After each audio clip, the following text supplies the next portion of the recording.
सामाजिक विज्ञान का क्लास 4 का लेसन नंबर 4, जिसका नाम है दक्षिण का पठार।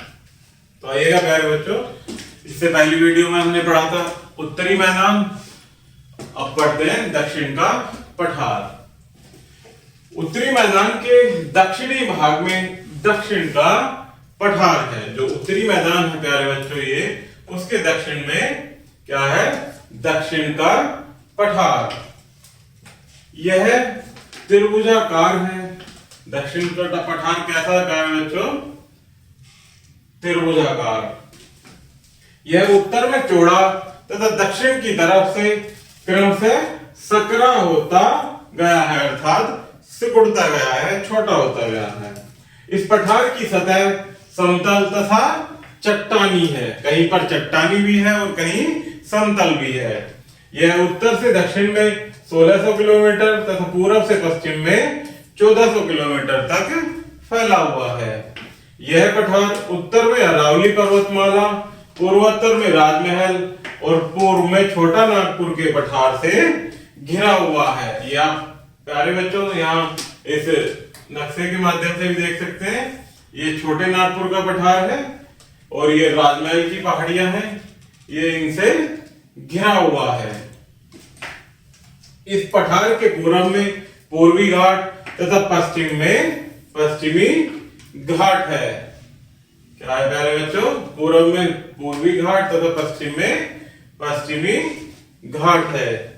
किंतु तेज गति से बहने वाली इस पठार की नदियां छोटी किंतु तेज गति से बहने वाली हैं। जो नदियां हैं प्यारे बच्चों, वो छोटी हैं किंतु तेज गति से बहती हैं। शरावती नदी पर बना जोग जलप्रपात 253 मीटर ऊंचा है। यह भारत का सबसे ऊंचा जलप्रपात है। जो भारत का सबसे ऊंचा जलप्रपात है, क्या नाम है प्यारे बच्चों उसका? जोग जलप्रपात, जो कि 253 मीटर ऊंचा है, जो कि कहां स्थित है? कर्नाटक में। नर्मदा नदी दक्षिण के पठार को उत्तर मध्यवर्ती उच्च भूमि तथा दक्षिण के पठार के रूप में बांटती है। मध्यवर्ती उच्च भूमि को मालवा का पठार कहते हैं। इसके पश्चिम उत्तर में अरावली की पहाड़ी, दक्षिण में विंध्याचल पर्वत श्रेणी तथा पूर्व में छोटा नागपुर का पठार है। अभी हमने चित्र के माध्यम से उसमें नक्शे में देखा था प्यारे बच्चों, नागपुर का पठार। मध्यवर्ती पठार की सभी नदियां गंगा तथा यमुना से मिलती हैं। जो मध्यवर्ती पठार से निकलने वाली नदियां हैं वो कहां मिलती है प्यारे बच्चों? गंगा तथा यमुना में। इस भाग में काली मिट्टी पाई जाती है। चंबल, बेतवा, सोन मध्यवर्ती पठार से निकलने वाली प्रमुख नदियां हैं। गन्ना तथा कपास काली मिट्टी की मुख्य फसलें हैं। यहाँ पर अधिक फसल कौन सी उपजाऊ होती है प्यारे बच्चों काली मिट्टी में?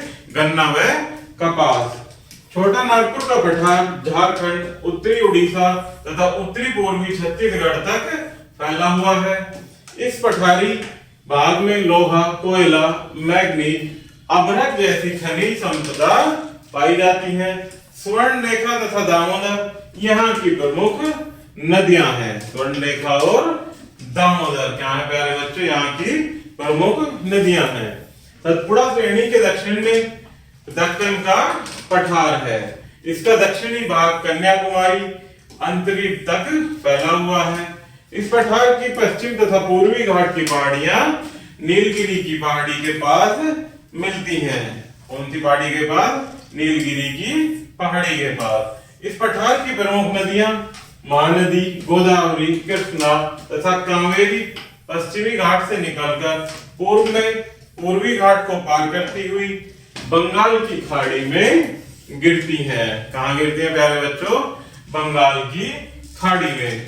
जबकि नर्मदा तथा तापी पश्चिम की ओर प्रभावित होकर अरब सागर में गिरती हैं। जो पूर्व की साइड आती है वो बंगाल की खाड़ी में, और जो पूर्व की साइड प्रभावित हो जाती है प्यारे बच्चों वो कहां गिरती है?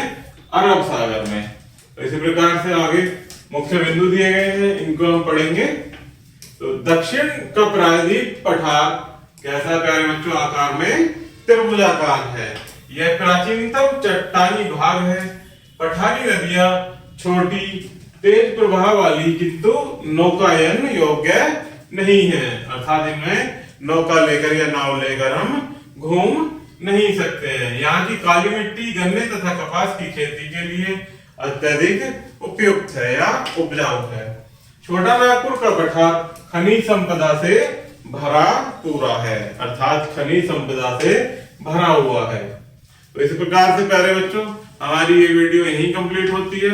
मैं आशा करता हूँ कि यह वीडियो आपको जरूर पसंद आई होगी। धन्यवाद।